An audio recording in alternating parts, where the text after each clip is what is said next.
Sir ఈ రోజున అంటే సెక్రటేరియట్ కూడా తాకట్టు పెట్టుకునే పరిస్థితికి వచ్చాము అంటే జగన్మోహన్ రెడ్డి గారు బటన్ నొక్కుతున్నా నేరుగా అకౌంట్లో డబ్బులు వేస్తున్నా అంటున్న వ్యక్తి సంపద సృష్టించాలి, పరిశ్రమలు తీసుకురావాలి, అభివృద్ధి చేయాలి, ఈ వదిలేసేసి గతంలో తాగుబోతులను తాకట్టు పెట్టి పరిస్థితి ఈరోజు సెక్రటేరియట్ కూడా తాకట్టు పెడితే అంటే ఇంకా రేపొద్దున ప్రజల ఆస్తులు కానీ అంటే ఇప్పటికే కొన్ని పాస్ పుస్తకాల మీద ఆయన బొమ్మ వేసుకుంటున్న పరిస్థితి ఇక ముందు ముందు ఎలా ఉండబోతుందంటారు, ఎలా చూడాలి? సార్ మా సీఎం గారు గౌరవనీయులు జగన్మోహన్ రెడ్డి గారు స్టిక్కర్ సీఎం. ఆయన బట్టలు నొక్కడానికి, ఆయన స్టిక్కర్లు వేసుకోవడానికి, రంగులు వేసుకోవడానికి తప్పించి ఆయన దేనికి పనికిరారు. కాకపోతే ప్రజలు ఏంటంటే ఒకసారి నమ్మారు, ఒకసారి చూద్దాము ఎలా పరిపాలిస్తాడు చూద్దామని చెప్పి ఓట్లేశారు తప్పించి ఆయన ప్రజలను మోసం చేయడంలో విజయవంతమయ్యాడు కాబట్టి గెలవగలిగాడు. ఈసారి ప్రజలంతా కూడా చైతన్యవంతంగానే ఉన్నారు. మొత్తం ఆయన నైపుణ్యం తెలిసింది జనానికి. ఇప్పుడు ఈ రోజున సంపాదించి ప్రజలకు ఏదన్నా లబ్ధి పథకం అనేది ఇస్తే కనుక అది అందరూ ఆమోదించదగ్గ విషయం. కానీ ఈయన ఎప్పుడు కూడా నెల ఫస్ట్ వస్తే చాలు ఏ బ్యాంకులో తాకడ పెడదాం, ఏ బ్యాంకులో అప్పు చేద్దాం, లేకపోతే ఏ ప్రభుత్వ ఆస్తి తాకడ పెడదాం అనే ప్రక్రియలో ఉన్నాడే. కానీ సంపాదిద్దాం, ఏదన్నా సంపదను సృష్టిద్దాం, ఆ సంపదను సృష్టించి దాని ద్వారా ఏదన్నా మన రాష్ట్రానికి తగినటువంటి లబ్ధి చేకూరుద్దాం అనేటువంటి ఉద్దేశం ఆయనకి తెలియదండి. అసలు ఒక పరిజ్ఞానం అనేది ఆయనకి లేదు. అదేమంటే నేను 10th class first class student, ఇంటర్లో ఫస్ట్ క్లాస్ స్టూడెంట్, డిగ్రీలో ఫస్ట్ క్లాస్ స్టూడెంట్ అని చెప్తాడు. కానీ ఆయనకి ఈ మేనేజ్మెంట్ కానీ ఏమి తెలియదండి ఆయనకి. కానీ అంటే సొంత చెల్లెలు ఈ రోజున సునీత గారు బాహాటంగా బయటకు వచ్చి నా తండ్రి హత్య కేసుకు సంబంధించి ఒక రాష్ట్ర ముఖ్యమంత్రిగా ఉన్న నా అన్న ఎలాంటి సాయం చేయకపోగా నిందితులను కాపాడుతున్నాడు, ఇలాంటి వ్యక్తిని మీరు నమ్మద్దు దయచేసి, అంటే ఈ ప్రజా తీర్పు అయినా మీరు కొంచెం సవ్యంగా ఇవ్వండి రేపొద్దున ఎన్నికల్లో అని చెప్పే పరిస్థితికి వచ్చిందంటే అంటే గతంలో రక్తం మంచు పుట్టిన షర్మిల గారు కూడా చెప్పారు అలాంటి వ్యక్తిని నమ్మద్దు అని, చెల్లెలు చెప్పింది. అయినా కూడా ఇంతమంది చెల్లెళ్ళు అక్కలు నా వెనకమాల ఉన్నారు అంటున్న జగన్మోహన్ రెడ్డి అంటే ఇంకా మ్యానిపులేట్ చేయడానికి చూస్తున్నారంటారా, లేకపోతే మహిళలు కేవలం ప్రజలను మభ్యపెట్టడానికి, ఆడవాళ్ళ ఓట్లు దండుకోవడానికి ఆయన మా అక్క చెల్లెమ్మలు, మా అన్నదమ్ముళ్ళు అని అంటారే తప్పించండి. సొంత చెల్లెళ్ళు ఈ రోజున ఇద్దరు సునీత గారు కానివ్వండి, షర్మిల గారు కానివ్వండి బయటకు వచ్చేసి బాహాటంగా చెప్తున్నారు మా అన్నయ్య నమ్మబాకండి, మా అన్నయ్యని నమ్మితే మళ్ళీ మోసపోతారు మీరు, దయచేసి ఆంధ్ర ప్రజలందరూ ఒక్కసారి ఆలోచించండి, మేము ఇప్పుడు పడుతున్న కష్టాలు మీరు పడకూడదు భవిష్యత్తులు అని చెప్పి వాళ్ళు ముందుగానే చెప్తున్నారు. ఆయన ఆ రోజున వాళ్ళ బాబాయిని, సొంత బాబాయిని చంపేసేస్తే అది నారా చంద్రబాబు నాయుడు గారి మీదకి తోసేయడానికి నారావారి రక్త చరిత్ర అని ఆ రోజున పెద్ద పెద్ద హెడ్డింగ్లు వేసినటువంటి ఆయన మరి ముఖ్యమంత్రి అయిన తర్వాత ఈ 4.5 సంవత్సరాల్లో ఎందుకని మరి దాని మీద దర్యాప్తు చేయలేకపోయాడు, ఆ నిందితులను ఎందుకని పట్టుకోలేకపోయాడు? అదిగాక మరి ఆ రోజున ఒక విమానాశ్రయంలోనే ఆయన మీద కోడికత్తి దాడి ఆయనే చేయించుకుని దాన్ని కూడా చంద్రబాబు నాయుడు మీద నెట్టి ఆ రోజున ప్రజల నుంచి ఓట్లన్నీ కూడా ఆయన దండుకోగలిగాడు. మరి ఈ రోజున ప్రజలందరూ కూడా తెలుసుకున్నారు ఆయన నాటకాలన్నీ. అదిగాక ఆయన సొంత ఇంట్లో వాళ్ళే, సొంత రక్త సంబంధికులు కానివ్వండి, కుటుంబ సభ్యులు కానివ్వండి ఈ రోజున బయటకు వచ్చి బాహాటంగా చెప్తున్నారు మా అన్నయ్యని నమ్మద్దు దయచేసి, జగన్ని నమ్మకండి, మోసపోకండి అని చెప్పి వాళ్ళే చెప్తున్నారు. కాబట్టి ప్రజలందరూ కూడా ఇది అన్నీ గమనిస్తూనే ఉన్నారు.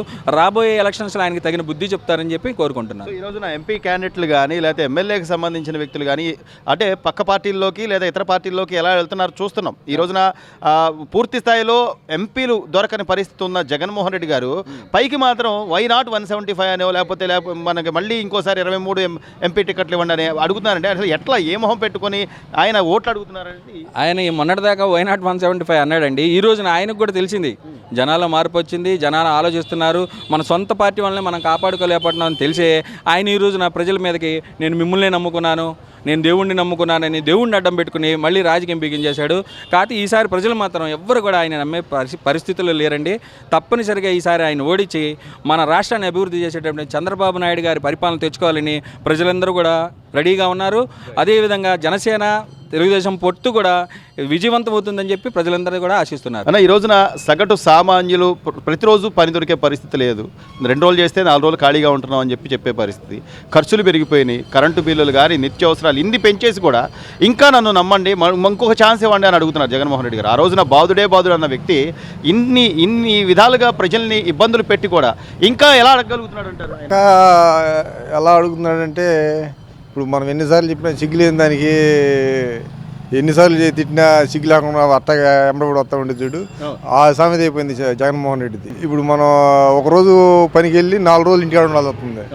అప్పుడు ఇసుక కొరత, దానికి తోడు ఈ మందు ఖర్చులు పెంచేసి, ఇంట్లో ఖర్చులు పెంచేసి ఇవన్నీ చేస్తంటే ఇక జనం కూడా చూడలేక ఇక తప్పదని చెప్పి అతను తీసి పక్కన పెడదామన్న లెక్కలో జనం బాగా నిర్ణయించుకున్నారు. కానీ ఏదో బటన్ నొక్కుతున్నాను, నేను మీకు నేరుగా అకౌంట్లో డబ్బులు వేస్తాను అని చెప్పుకుంటున్న వ్యక్తి అసలు ఎవరి డబ్బులు ఎక్కడి నుంచి తీసుకొచ్చి ఈరోజు ఇన్ని లక్షల కోట్ల అప్పులు పాలైపోయాం. మరోవైపు సెక్రటేరియట్ కూడా తాకట్టు పెట్టి అప్పులు తీసుకొచ్చుకునే దౌర్భాగ్య పరిస్థితికి ఏపీని తీసుకొచ్చి ఇంకా నేనేదో మీకు డబ్బులు వేస్తున్నానంటే అసలు ప్రజలు ఆలోచించారంటారా? ఏపీ ప్రజలు మొత్తం గమనిస్తూనే ఉన్నారు జనం అంతా. అన్ని గమనించి మంచి మంచి నిర్ణయాలు తీసుకోబోతున్నారు. రేపు ఎలక్షన్ జరిగేటప్పటికి మంచి నిర్ణయాలు తీసుకున్నారు. ఆల్రెడీ అయిపోయింది, ఇక జనం నిర్ణయాలు అయిపోయింది. ఇవన్నీ తెలిసి కూడా జగన్మోహన్ రెడ్డి నాటకాలు ఆడుతున్నాడు. ఎంపీ క్యాండిడేట్లు దొరక్క, లేకపోతే అనేక విషయాల్లో క్యాండిడేట్ నుంచోడానికి కూడా దొరికే క్యాండిడేట్ లేడు, నుంచోడానికి కూడా నిలబడి పోటీ చేయడానికి కూడా షరతు చూపి ఇట్లా పార్టీ తరఫున ప్రతి ఒక్క విషయంలో అన్నీ అట్టగా ఉండి గమనిస్తూనే ఉంటారు. జగన్మోహన్ రెడ్డిని ఇంటికి పంపడానికి ఖాయంగా ఉంటారు. కానీ మేము సిద్ధం అని సభలో లేకపోతే బోర్డులు కానీ ఆయన ప్రచారానికి వస్తున్నటువంటి జనాలు కానీ వాళ్ళు ఎలా వెళ్తున్నారు, ఏ ప్రాతిపదికన తీసుకెళ్తున్నాడు జనాలు అనేది చూస్తున్నాం సోషల్ మీడియా ద్వారా కానీ న్యూస్ ద్వారా కానీ. ఇంత వ్యతిరేకత ఉన్నా కూడా నాకు 1,00,000 మంది వచ్చారు, అది 1,000,000 మంది వచ్చారని చెప్పుకుంటున్నారంటే అంటే ప్రజలు వాళ్ళు అంటే వాళ్ళ బటన్ నొక్కే దానికోసం కూడా ఎదురు చూస్తున్నారు అనేది తెలియదు అంటారా ఆయనకి? ఇప్పుడు సిద్ధం అంటే దేనికి సిద్ధం? ఇంటికి వెళ్తానికి సిద్ధం. కొత్త సంచి కొనుక్కొని బట్టలు పెట్టుకొని మొత్తం అయిపోయింది. ఈ 4 సంవత్సరాలు మొత్తం నాగేసేసాడు, తిన్నాడు, అయిపోయింది. అలా ఎమ్మటి ఉండే బడా నాయకులు ఉన్నారు, ఆ నాయకులు కూడా మొత్తం దోచి పెట్టేసుకున్నారు. ఇక కొత్త బ్యాగ్ కొనుక్కొని బట్టలు కొనుక్కొని ఇంటికి సాగు నమ్ముతారు. కొత్త పిల్లలు కూడా పంపించేస్తారు, అయిపోయింది. ఇక తవినేస్తున్నారు, దానికి సిద్ధం, తవినేయడానికి సిద్ధం. అది పరిస్థితి. ప్రజలకైతే క్లారిటీ ఉందంటారా? ఎవరికి ఓటేయాలి మనం 2024లో జనానికి ప్రజలకి మొత్తం నిర్ణయించుకున్నారు, మనసులో పెట్టుకున్నారు.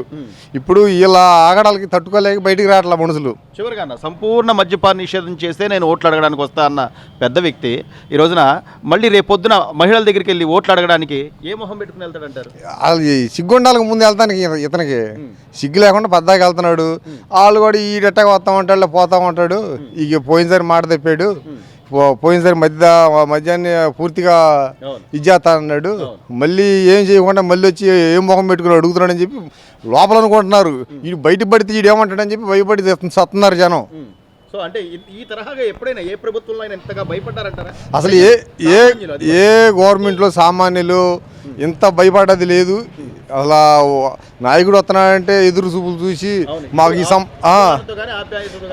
అభిమానంతో కానీ ఎట్లా కానీ ఉండి లైన్లో ఉండి అయ్యా మాకు ఈ సమస్యలు ఉండి ఈ పని చేసి పెట్టండి, లేకపోతే ఈ పని చేసి పెట్టండి అని అడిగేవాళ్ళు.